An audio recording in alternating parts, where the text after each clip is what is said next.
Hey everyone, this is Tea and Politics with Maya, and this is another episode of the series where we celebrate the European Women's Lobby 35th anniversary. And it's really an honor today to be joined by one of the first presidents and an active member for many years, a vice president, so many things, a physician, an advocate for women's rights. So I'm very, very, very happy to have Bettina today with me. Welcome, Bettina. How are you? I'm fine. Thanks for having me. Thanks for joining me. So I have so many questions for you, and we've been talking for an hour. I know because we're stuck in a traffic jam, but still there is so much to talk. What we generally do in this setting is that we talk about leadership, we talk about politics, we try to see what's happening within the EU bubble. And I feel very privileged that I can see the EU bubble through your eyes as a feminist, as somebody who's been pushing for women's movement for a while. So let's start from the start. How did you end up at the lobby? How did you end up involved with the women's lobby? Well, actually, it was a very interesting story because I'm a member of the Medical Women International Association, and at some point I became involved more at the leadership level, first managing the scientific committee. And then there was a very active person at that time, Walter Diekhaus, and she used to be vice president of the lobby and used to be around for quite a bit. Unfortunately, she has died, but she actually met me and said, I think you're a person for the lobby. This is what you need to do. She said, and I'm like, at the lobby? I'd never had any idea about the lobby. I'm a physician but I was not. So she said, well, you'll be my alternate while she was on the board. And then, I received all these things, and I'm a person, I read things I get sent to if they are interesting me. Okay. So I read them and I said, that's cool. That's exactly what I believe Sounds in. like me. It sounds like me. And then at some point I became president-elect and then president of the Medical Women International Association. And then Waltraud was at the end of her term because you can only be 6 years. And she said, well, now she had someone else, Edith. She was then the president of the European Women's Lobby because I was president of the medical woman. I cannot be being all of the presidency seats, or being executive on the board. It was too much for me. So I had another time to watch and learn, and then when Edith was done, I decided, well, let's then be active, and the next steps. Yeah, and then it started, and I became vice president at some time and so on. So and I realized the lobby is exactly what I love to do, because I love to work international. I love to do things which, it's not only talking, but really do something. I'm a person, I hate it when people talk and don't do something. And I felt, well, the lobby, this is opportunities. You have so many national coordinations and members and NGOs working together. And I was thinking, we reach more if we not only a drop, but like an ocean, so to speak, right? So that's how I came to be involved. Interesting. I'm also, when I was preparing for this conversation and I was trying to understand better who I'm meeting, I realized that you're so many things. There is the medical hat, there is the advocacy hat, there is the international works hat, there is the work you do on violence against women and domestic violence, even with the police in, let me say it, Valencia. Valencia, yes. Yeah, exactly. Yeah. So can you maybe walk me through your career? Because I'm sure a lot of young women are listening to this and they're thinking, how can I do that? Like, how does it work academically, work-life balance? How does that happen? I think the most important thing is to be open for opportunities. I would say that. Okay. And not have in your mind that you have only the real, this is the real path you should do to be successful. And for me, my way is not straight. It's like zigzag, I started out as coming from a very small rural country side village, and then I get my high school, and I thought, oh, what shall I study? I was interested in chemistry. I loved chemistry and physics, and I thought, I played the piano and the violin, so I was thinking, maybe I should do something with music, right? And then I said, but I love medicine. So I couldn't really decide what to do. And my dad at that time said, you become a teacher.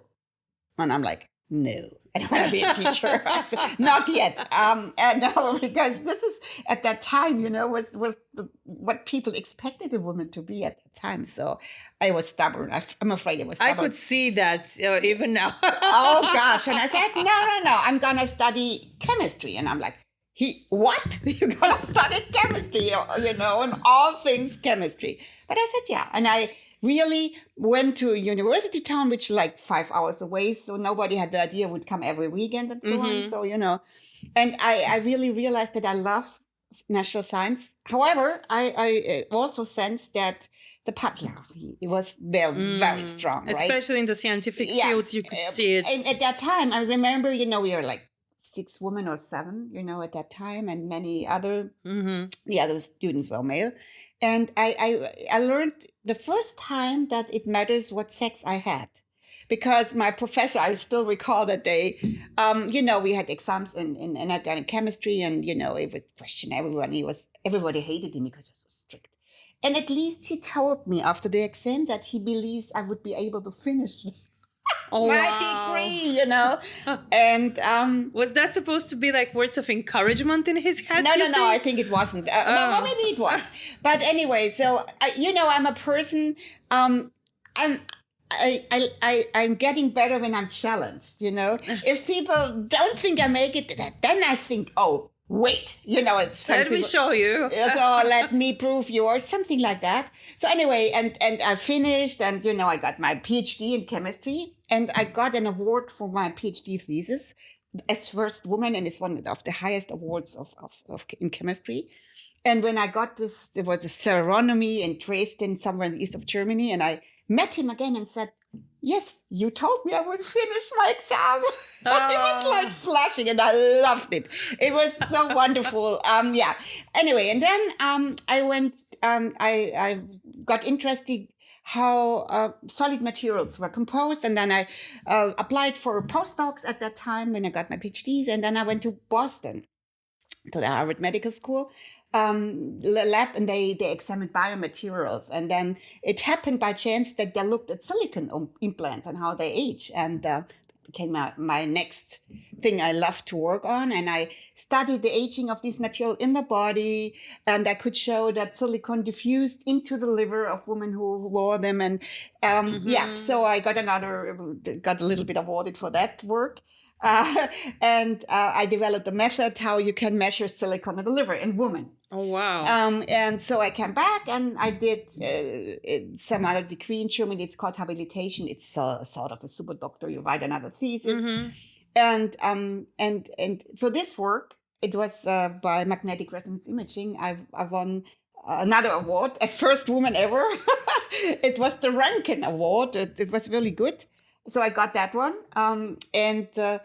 So people finally thought that I would come to stay, Yeah. So I wasn't sure. But then there are 2 things happened. First of all, I realized that science cannot be only in a lighthouse. Because when the industry realized that, silicone diffuses out of implants, and I can measure that, they tried to fight against me. I got discredited. They make my life terrible, miserable. I've never encountered so much. Were you expecting this? Well, I think I was at the beginning very naive. I'm like this young girl, so to speak. Now I feel like I was a young girl. and I just did science. And I felt, well, I developed a method. You can measure that. I can help the world now. Yeah. And then I realized this, all these companies who made these implants fought me, and then these people putting them in the body of women fought me. I'm like, it was really but.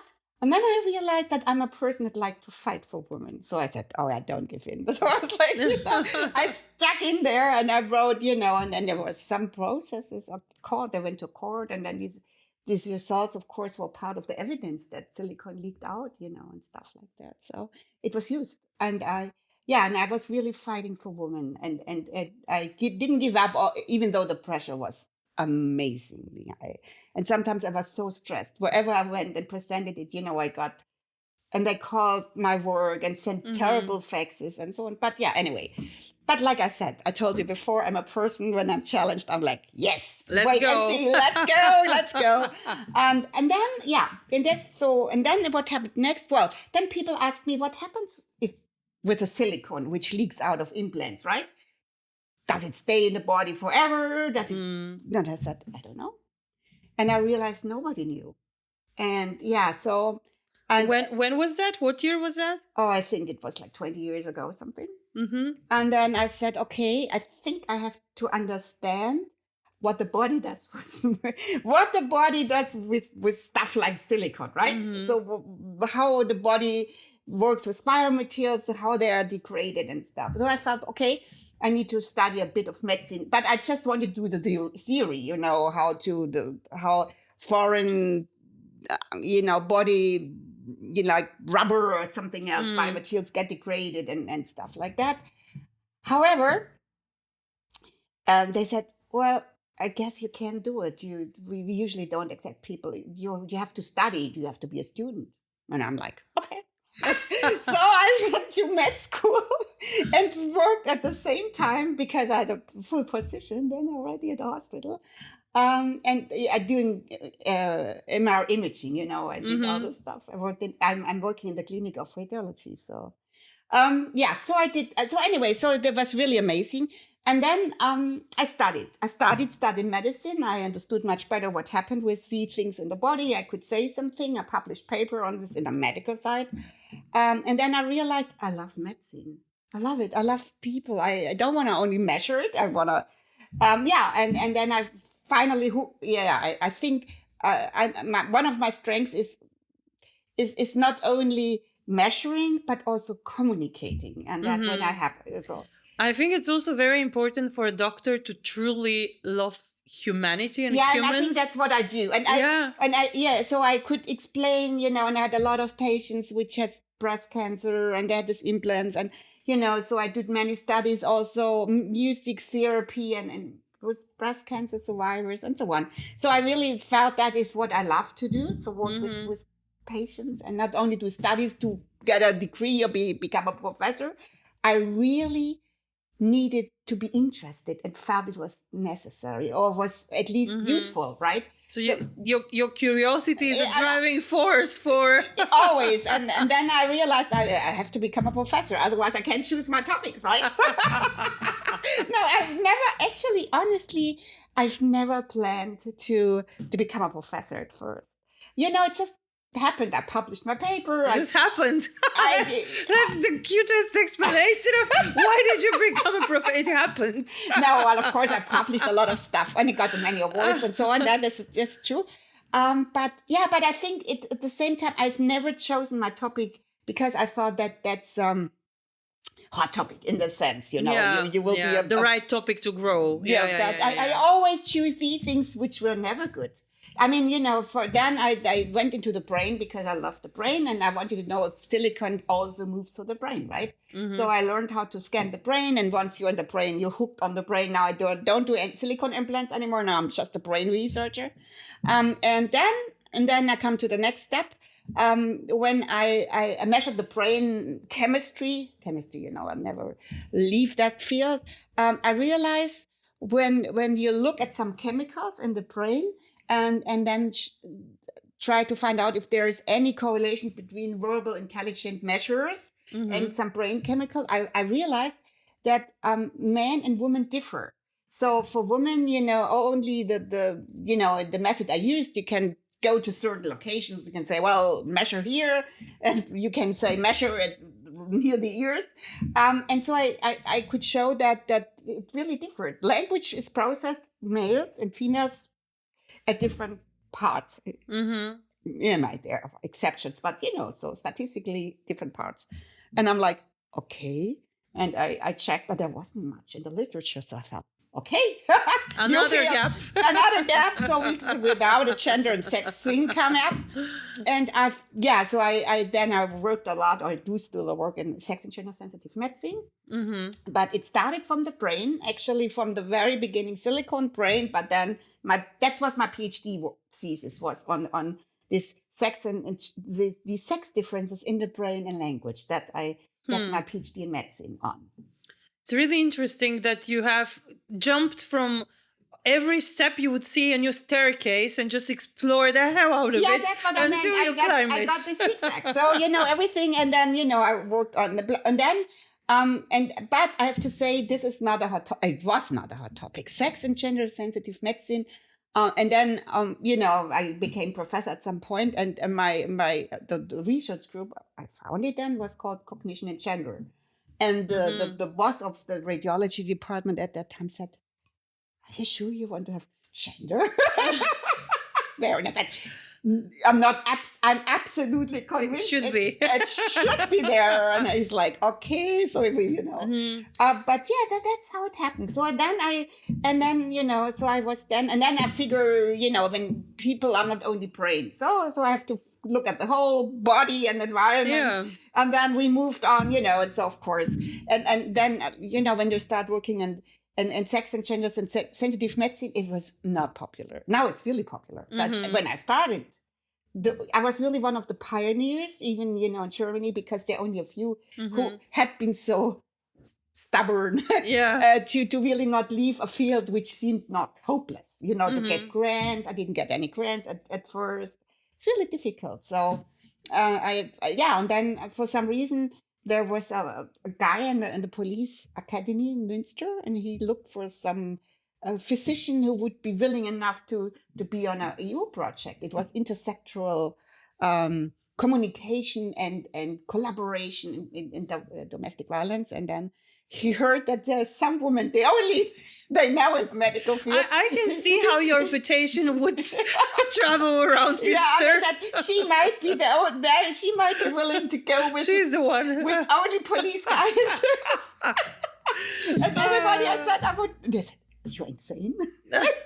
Everybody knew how I am. I have a reputation. She is feministic. She is difficult. She is like all kind of. Have you been branded difficult? Oh yes, I'm stubborn, loud, difficult, and fighting mad. Good. let's drink to that. Good. Oh, I have a good reputation. But I think at the same time, also respect, because I've of course won now and then some awards, right? So it can be not entirely bad what I do, but and I have 2 PhDs, right?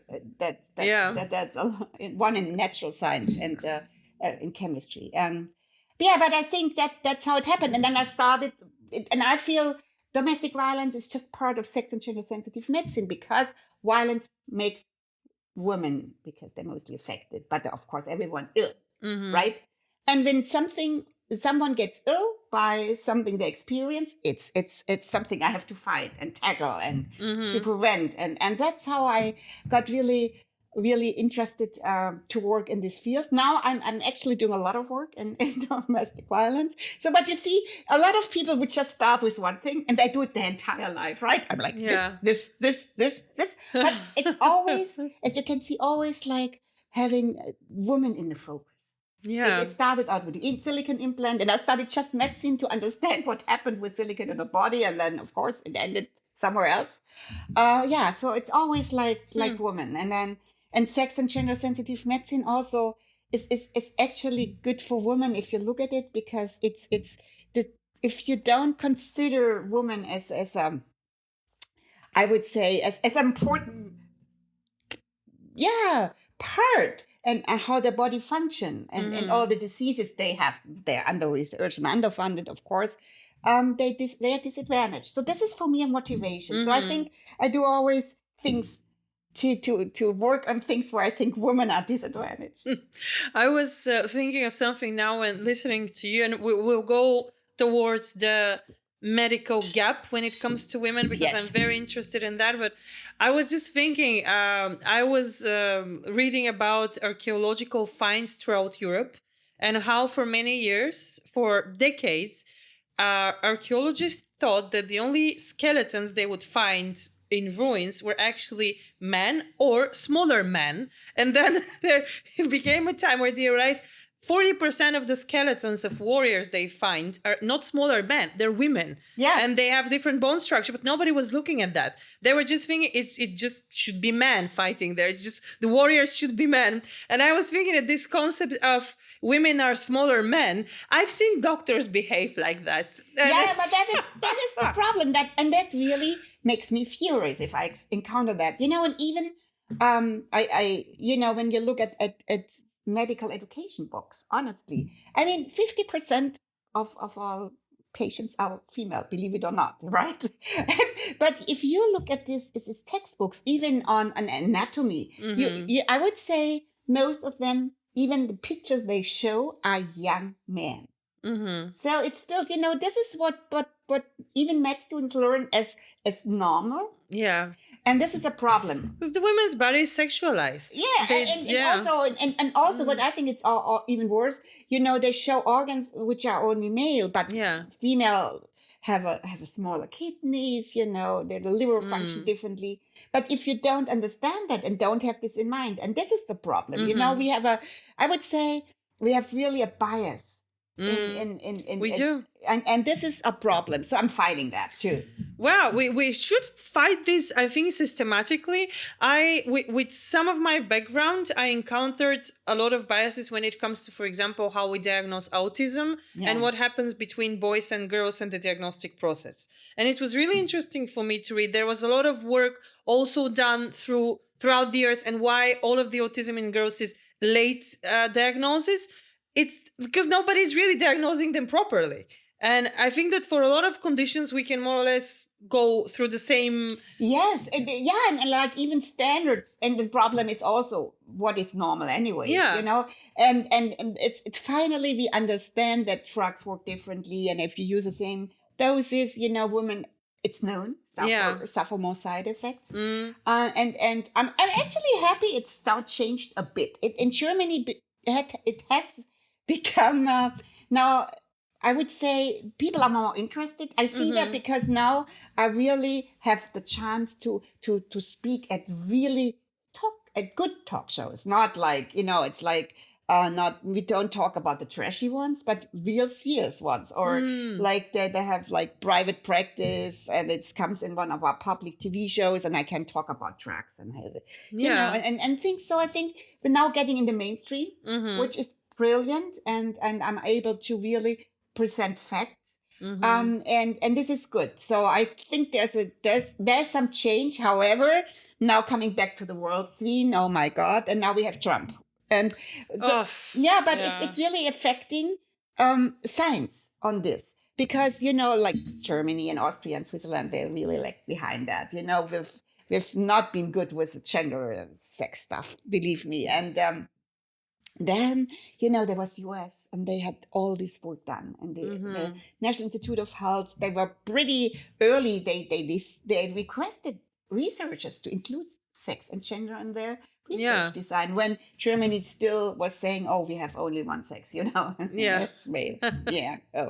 And then, they had brilliant websites and great paper. So when I really decided to get into this, I could find things I couldn't build upon, right? But then, of course, Trump decided sex is no good, gender is no good, and everything. And now he closed all these websites down. They're not accessible anymore. Or have all this work, or like American journals cannot accept or don't accept, or maybe they're not allowed to accept. Maybe, I don't know. They don't, if you have the word gender in it, it's like a no-go. You cannot get published anymore. And I know even that, some of the organization of meetings changed their names. It was before sex and gender. I've heard about that as well. And now it's like precision medicine. And I'm like, great. Yeah. Because precision medicine is biological markers, but it's sex and gender sensitive medicine is something else. It looks at the human, at the, and in its entire world. So it means, of course, you have a brain, but your brain is not independent. Where you live, what you do, how much you earn, the opportunities you have, and this affects your health. And also these approaches that of course, it makes it different if you are living in not privileged conditions, right? Have no income. All this precision medicine, this means nothing for you because you will never get it. Yeah. Because Yeah, your it's health not insurance, accessible. it's Yeah. not accessible, right?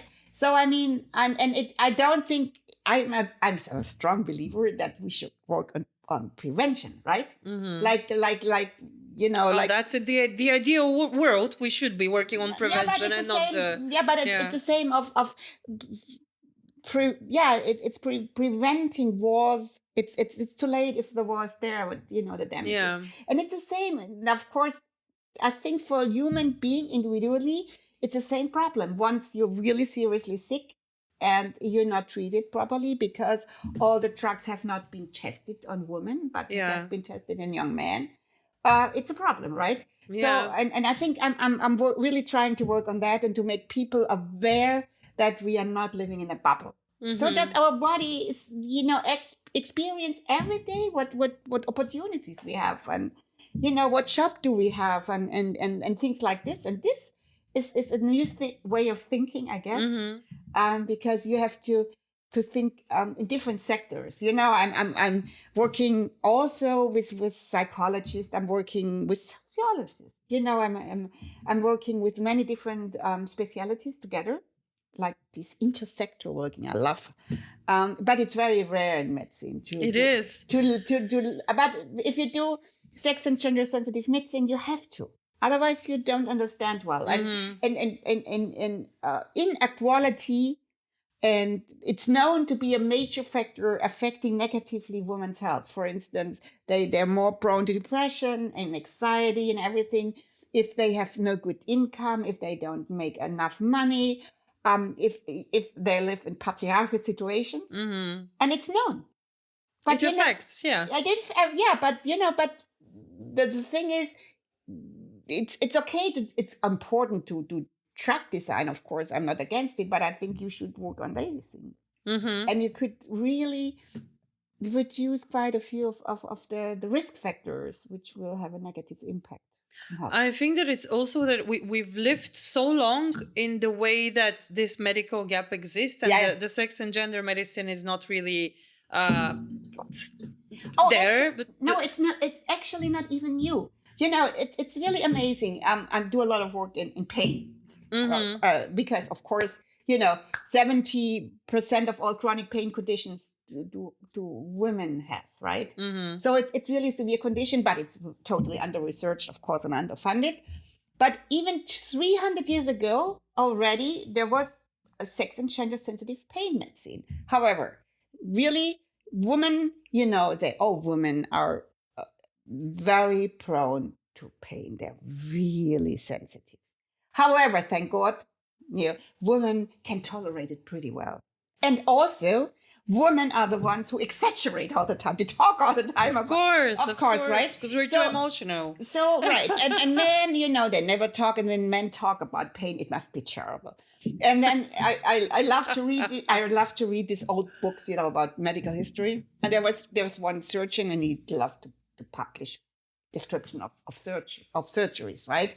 And there was one when he wrote about, it's like there was breast surgeries done. He totally described the method and how he did it. No word about the pain, nothing. And then he described surgeries done on the penis, testicles, and half of the reports were the pain. The poor guy. You see, and this was already there. So like 300 years ago, can you imagine? 300 years ago, it was already clear women.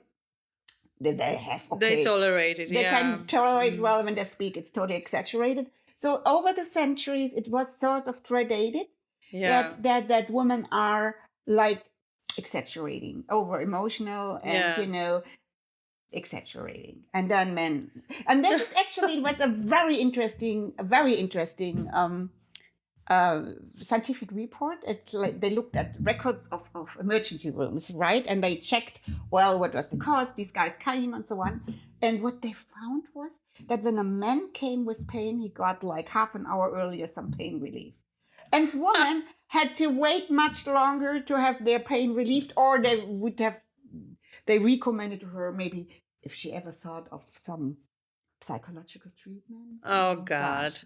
So it's still Oh. true. It started already with these prejudices and biases and stereotypes like 300 years, and it has not changed, No, And no. it really is, think about it.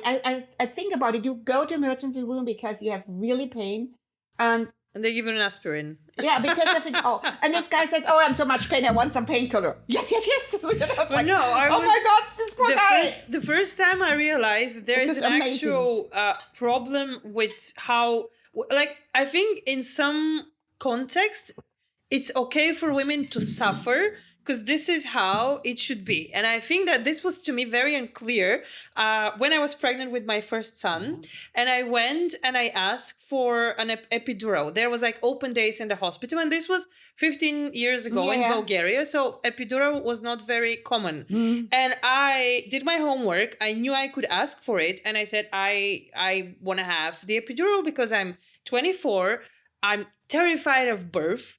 I don't want a C-section, which also was offered to me enormous amount of times. I want to have a natural birth, but I really would not like all of the pain in the world to happen to me if medicine is so advanced that I can afford. And they asked me, but do you know something? How do I translate? So in Bulgarian is Majka se stava s bolka. So this means like the true motherhood comes through pain. Like you have to... But but the thing is, even 300 years ago, the justification also for women to tolerate pain was, if you're a good Christian, you can suffer.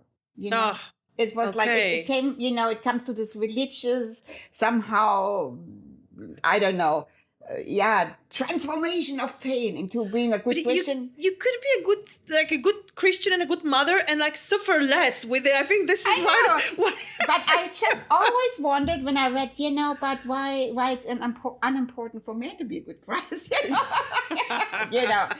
So, but it was, but you see, so I just wanted to say all these things which seem very modern now that you look at it and have a look at it, how physicians treat people in a different way, and it's I think it's probably how they saw it before. It's roles they have seen and heard, and it started ages ago, right?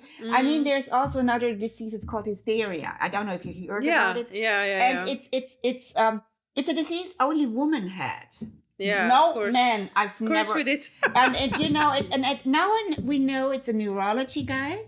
A professor in the Salpêtrière in Paris, and he was the first one to describe it, the hysteria. It means over exaggerated emotional response to things, and they even treated women with ice baths and stuff like that to cool them down. And now we know that he hypnotized his patients. He provoked the symptoms. And now we know the hysteria doesn't even exist, right? It doesn't exist. But we still use it to describe women who we see suited for this. Yeah, when we say, oh, don't be so hysteric. And it's no compliment, I tell you. And it comes from this time. And this guy, it was like for 200 years ago, and he already, and Freud was one of his pupils. The inspiration behind. Yeah. Oh my God. But I felt like, oh my God. And so it's only a disease affecting women. So it's always this thing with women, it seemed like at least some of the medical professors at that time and nowadays have a problem with women's emotionality, or that we may be more able to express what we feel. And then it's often pathologized, it's not normal, shouldn't show response. I mean, and, we're taught also we should never, even as physicians, show empathy. And I'm like, why not?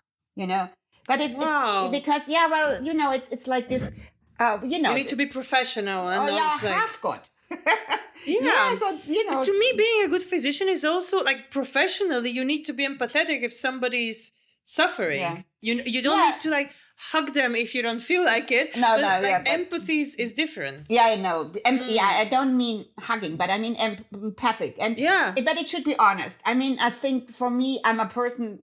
People tell me you can read my face. It's true. I would be very bad as a diplomat, I swear, because if I really think somebody... I can't see you as a diplomat. No, seriously. I know. I just remember one really telling scene. I was sitting there, and it was in a lecture, and I thought, this is such a moron. I really thought this. And he came later to me and said, you probably saw that I'm a moron. And I said, how come? He said, I saw it in your face, and he hated me then. I think my face shows things. It's bad. I could never be a diplomat. Well, you have found, I think, your true calling. So I wanna go back, maybe a step back on the a few conditions that I told you I'm interested to talk. Yeah, sure. And I'm very interested to talk about exactly those things, because it took 8.5 years for me to get a diagnosis on something, and I perceive myself as a very medically knowledgeable people, because I told you I come from a family everyone's in medicine except myself, and it still took me so many years to get my PCOS, Hashimoto, insulin resistance, vitamin D deficiency, perfect storm kind of diagnosis, and I was really annoyed with this, because I kept on going to more and more tests, to more and more physicians in Bulgaria, in Belgium, in Mars, whatever, and everyone kept saying me that I'm fine, and I was really feeling not fine, and I started to read about this, and there was this humor about women self-diagnosing themselves, but I think that we do it because nobody else is diagnosing us. So I wanted to ask you about all of those pack of the endometriosis, the autoimmune, the PCOS. I think that there is a really pandemic of undiagnosed women who are trying to make it work around all of those things that they carry. Why is that happening? Well, I think one reason is, as I said before, that many believe that most of the stuff women tell them is psychological, psychosomatic, has to do with some problems in their mind, they everything women experience is often put at this side, the psych, so they don't take it serious. They say, okay, that's so typical. Women come with headaches. Of course, they have too much stress, and then they tension, And one thing is, for instance, is heart attack, right? Women have different symptoms. And but the symptoms is not, as we know, it's having this pain in the heart, and it's going to the left arm. But women are feeling nauseous. It's going more in this area of the chin, maybe in the shoulder. And then when women come to their physician with the symptoms, they often not even get a proper diagnosis. The first thing is, do you have stress at home? Oh God, really? Who doesn't? Yeah, and see, that's the problem. They get no heart scans, nothing, and now this is the problem, that women often come 1 hour later to the emergency room, and then of course the heart is in a much less state.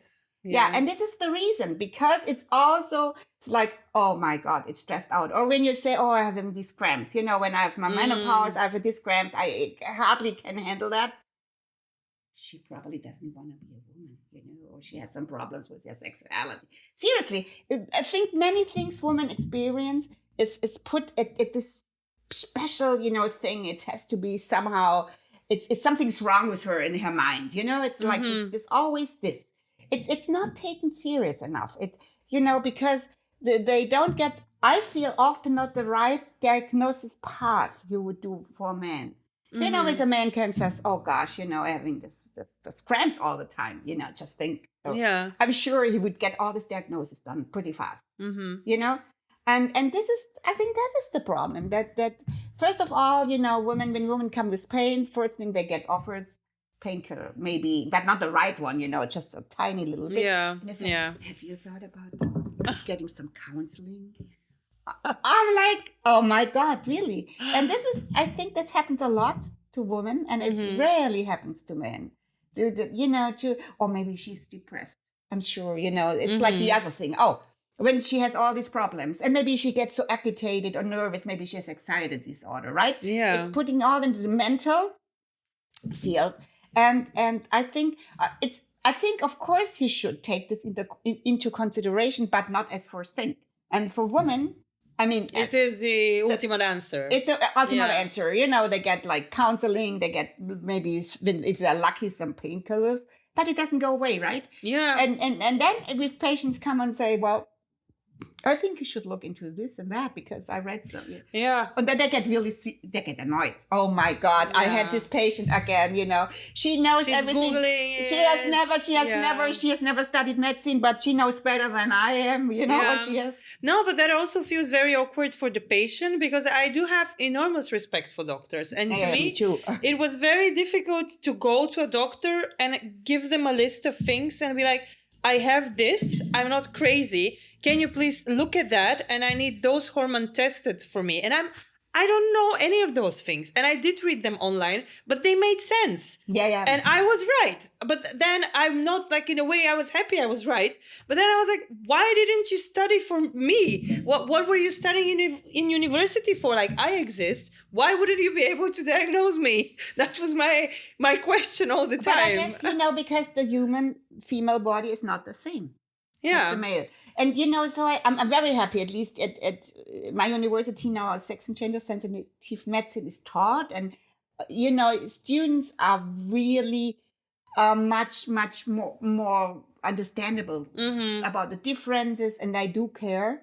And I think that's important because if you go through the world and believe everybody is the same, at least we're talking about medicine, right? Yeah. And then of course you will miss these cases because and then you have the stereotypes, this hysteric woman, always Poor her. But I think that's what it is. So I think we have to start, at least in medicine, much earlier at med school. So they have to understand about their own stereotypes and biases. They need to be taught facts. There need to be the different prevalences of diseases, because autoimmune diseases are 80% in women. Yeah.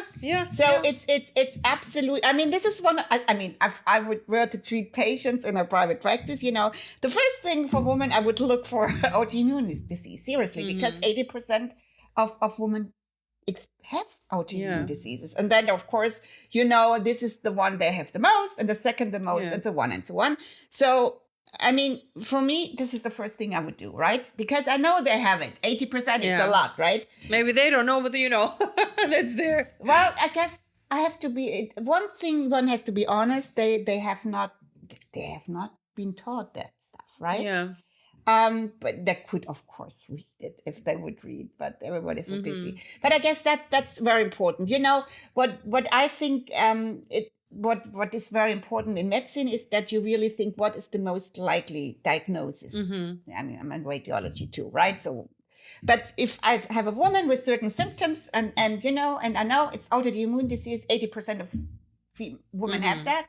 So I think the first thing is to check that, right? Okay. So, but like I said, but you have to know a few things. It's very common in women. And a certain Hashimoto is very common, and rheumatism is also another thing which women have a lot more. And that's why women have so often chronic pain, because they have the rheumatism arthritis, right? And it makes pretty much sense to understand why women indeed have pain. Yeah. But my mom also, she has rheuma and rheumatism, and it took a while till I said, that's what you have. That you have. You go to your physician and tell him she had it. But I think we have to start rethinking medicine from a more holistic approach. And people think sex and gender sensitive medicine. Why do I say sex and gender? Because we have sex, which is just biology, right? The size of the kidneys, how the liver functions, how much blood circulates in the body, how is the the fat distribution, and so on. Things like that you cannot change because it's biology. Even if you have a female body biologically, you have certain things associated. And this is important when you take drugs, right? And the doses. This is independent how you feel. If you more feel like a man or a woman, doesn't matter. Yeah, it's still the biology. It's the biology. Yeah. However, and then we come to the more thing. But the thing which usually affects health the most is gender. So, and this is very important because being a woman in the world nowadays and ages before, and it's a disadvantage. And it's a stress factor. And you know, and this affects The negative. poverty factor as well, which it's a poverty factor. limits your access to we medicine. have the gender medicine gap, but we have the gender pay gap, and we have the gender retirement gap, pension gap, you know. So we're facing millions of gaps actually, which are disadvantaged women. And I think that we have to also take into account. So, and this, I mean, with holistic approach, right? So it's not sufficient to say, I understand this part if I say, oh, you know, 20% of women have this and 80% have that. It's more like you have to see what does that mean in a world they live.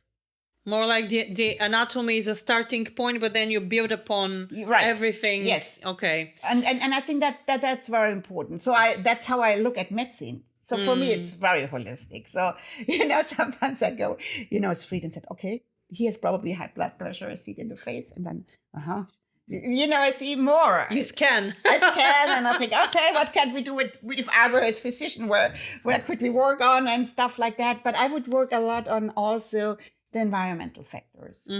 And because, you know, the same disease and diagnosis could mean different things for people being the same sex, you know? Absolutely. Yeah. And this we have to rethink. And this has to do with equity, equality too, you know? And this is very important. So I think, and gender health gap is still there. And I think that is also very important. We should fight for that too. All about the things that you're saying make me want to fight in a way, because there's so much injustice that surrounds us only by existing. And I've been thinking about how all of these works that you've been doing feeds into the European Women's Lobby. Because before this turns into a medical podcast where we self-diagnose, I'm really interested to see how can you, as a researcher, as the person you are, bring this to the platform of the lobby? How do you affect the work of the other people in the lobby? What were you doing as a president to do that? I think what it really is a different angle to things, right? When we talk about the care deal, right? Green care and stuff like that. So of course it makes a difference if I know exactly what it means, care. In the hospital, in the private sector, paid care, unpaid care. And I think it's always helpful to come from different things. Or when we talk about sexual reproductive rights, I think it's very important because I know what can you do for abortion, what kind of drugs you take, what the advantage and disadvantage. You know, I can bring it also a fact-based thing to the on the table, and I think that's very good. You know, so just when we discuss things, they often also have an aspect, not entirely, of course, but an aspect which is related to health. And I think that's climate. You know, the lobby now starts working on climate, and climate and health is so. I could fill hours now, so don't worry. I don't gotta do that now. No. But you know what I mean? It's like, and I think that's important that we have, and that is coming back to the lobby. And I think that is the beauty of the lobby, that there are so many different people, women, great women, wonderful women with wonderful different backgrounds. And I love that. It's very inspiring. And just being in the lobby, I learned so much myself, from fields I have not been really known a lot. And that is wonderful, So I can bring in the things I can bring on the table. But on the other hand, I think, I learn from the other perspective, and this is great. So I think that is, and I think only when we look at the same thing from different perspectives, we can reach the most. We do the 360 approach. And I think if you only go from one side, it won't help. You need to really look, because what I realize, when we start talking about, don't worry, don't get into it, but still, climate and health, it makes a difference when you can make people aware. What does it mean when you don't get this climate thing somehow solved? Yeah. It's also affecting you, and it will affect you, So I think that helps also to give another layer to the debate. And I think that is what I mean. So I think that the lobby is the beauty of the lobby, right? And then we have really politicians that have been in parliament and do great work, which is of course a different form of activism I do. I've been, president of a world organization of female physicians. It's a different work, right? But I think one can learn from those guys being full-time politicians. And I think it's also very inspiring for me on that respect. So some of the things I think, okay, could do a good campaign. Yeah. So I think that is also very good. Or I'm listening to debate and say, yes, that's a good argument, Yeah. And then I go back and bring this argument and said, listen. And I think that's also, I mean, I've always loved coming to the board meetings and general assemblies, because we had, there had been also interesting politicians invited, and I didn't agree with everything they say, but that's boring. If I hate to be That's bubbled. part of the game. You need to, The most boring thing is when I listen to panel where everybody says what I think is, oh no, I must be a little bit annoyed. And then your face starts showing. Then hopefully I don't look too bored. No. Now I will be looking at you tomorrow when the GA is happening. No. Usually I'm you know what I mean. I mean, this is the beauty when people come from so many backgrounds, or you invite someone. The lobby always had invited great people. Mm-hmm. There were member of parliament, or or some other activists, or opera singers and stuff like that. And this is wonderful. It's very. Do you have a favorite moment of all of those times that you've got together? Something that you cherish very dearly?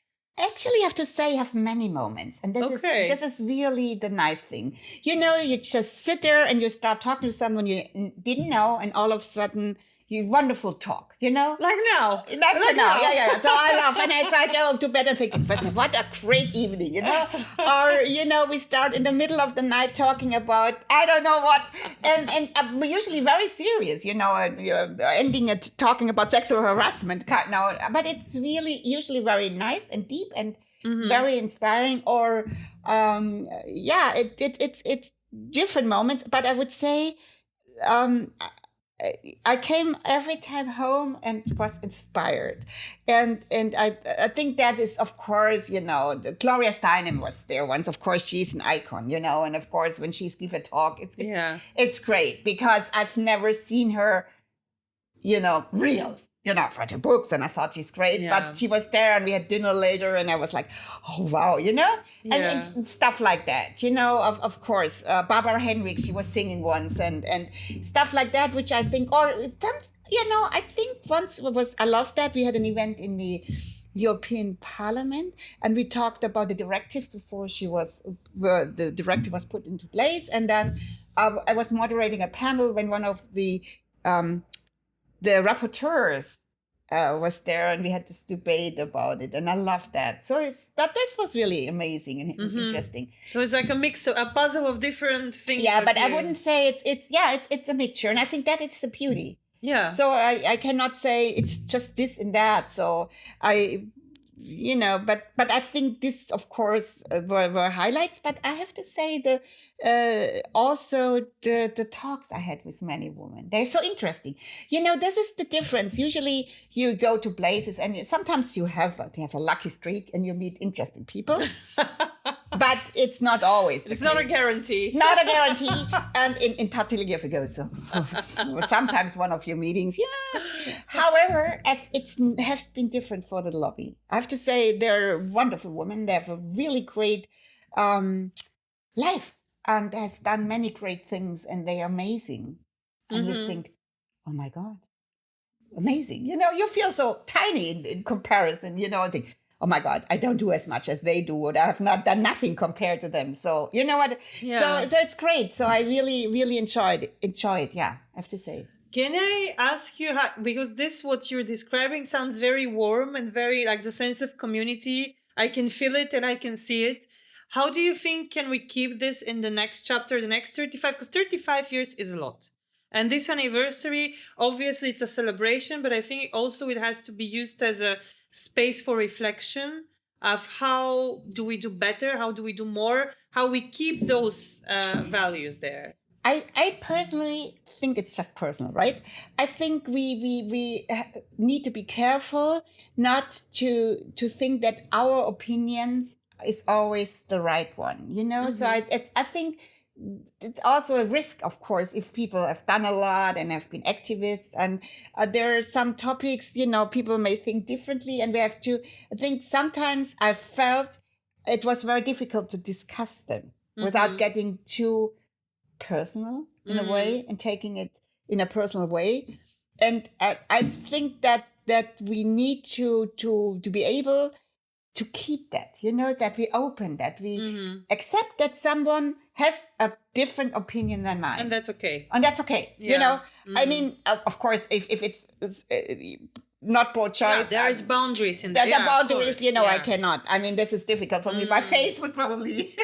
No, but I understand. Yeah, but I think what I think it's the discussion culture we have to conserve or even improve, you know, to be able to tolerate that people think differently and don't think this is a bad person, or maybe she doesn't understand feminism. Because for me,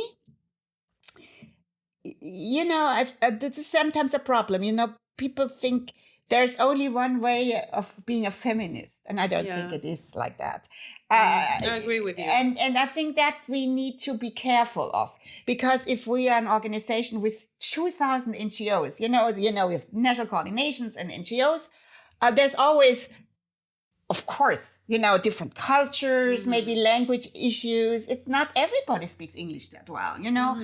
And then sometimes if you want to express yourself, sometimes it may sound different than you thought you would like to have presented it. And then, you know, people start, oh, she's what is this, you know? And I think we have to be careful. It's very damaging. I've been, I think, on both ends of this.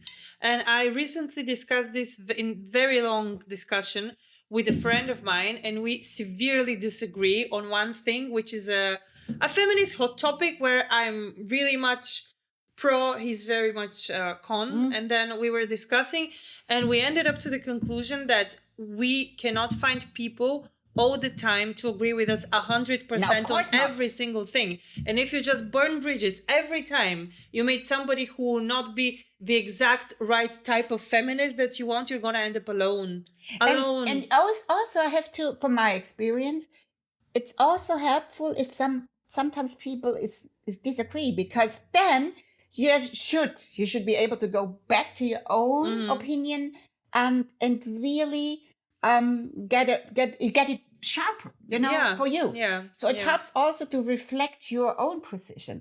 So I think, and I wish the lobby that they, in this spirit, be able to continue the next 35 years, that we see different opinions as an opportunity and a chance, as the enriching part. And then not as a division, you know. Otherwise, I think we lose that what makes us so special. You know, so because of course, you know, the lobby has the advantage, we are big groups, so we could really raise our voice, and it would be a pity if we, in the next 35 years, whatever it may happen, would start weaken ourselves by just having these internal discussions and not think who actually is the one we want to tackle or fight, you know? Who is the issue we are talking here?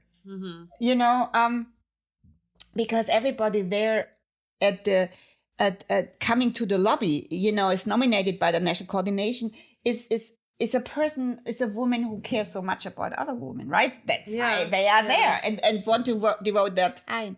And I think that is what we should have a space. It's the common denominator. And I think that's a great message. Yeah, and that would be my message. And then don't forget that. And the rest, okay, we can debate. We'll figure it out. We figure it out, okay.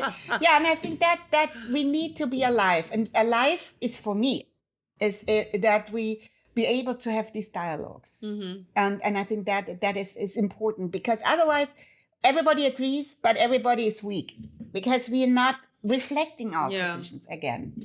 And that I really would wish that we are able to keep that's a great message.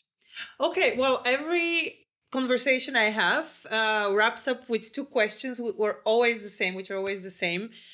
What makes you happy and what makes you hopeful? These are the last two questions. So I'm very interested to know, because you're such a colorful, dynamic person, and I can see a lot of things that can make you happy, but if you need to choose one, what that would be?